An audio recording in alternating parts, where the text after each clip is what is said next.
د افغانستان تکړه او مخکښ او آلراونډر لوبغاړي محمد نبي او د محمد نبي مینوالو ته د خوشحالۍ څخه ډک زیری دا چې کوم زیری دی ویډیو را سره تر اخره پورې وګورئ او زموږ دغه چینل هم در سره سبسکرایب کړئ.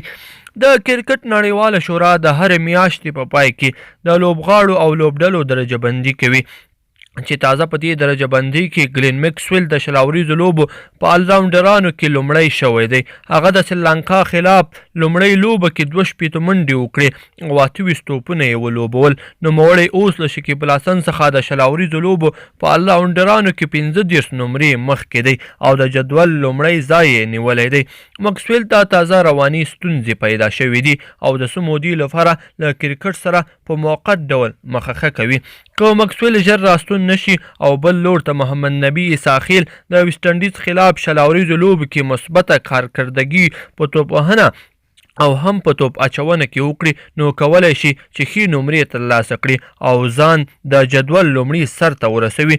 د مکسویل سربیره د هغه بل ستر سیال د بنګلادیشي لوبډل مشر او د نړۍ غوره آلراونډر شکیب الحسن دی. شکیب الحسن اوس مهال په شل اوریزو لوبو کې 2 نمبر آلراونډر یا د کرکټ ټول چارې دی، خو د کرکټ نړیوالې شورا هم په هغه د فساد د قضیو له امله بندیز ولګاوه. شکیب نشي کولی چې د 2 کلونو لپاره لوبې وکړي. شکیب الحسن په شل اوریزو لوبو آلراونډرانو کې 355 نمرې لري او له محمد نبي اساخیل څخه 14 نمرې وړاندې دی.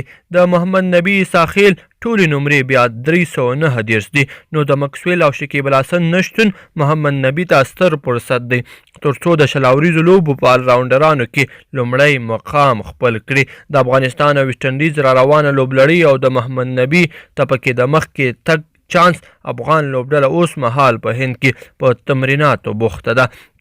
ګرانو کتونکو او مینوالو په دې هیله چې ویډیو مو خوښه شوې وي، که چیرې مو دغه ویډیو خوښه شوې وي در سره لایک کړئ او نورو دوستانو سره هم شیر کړئ. مننه.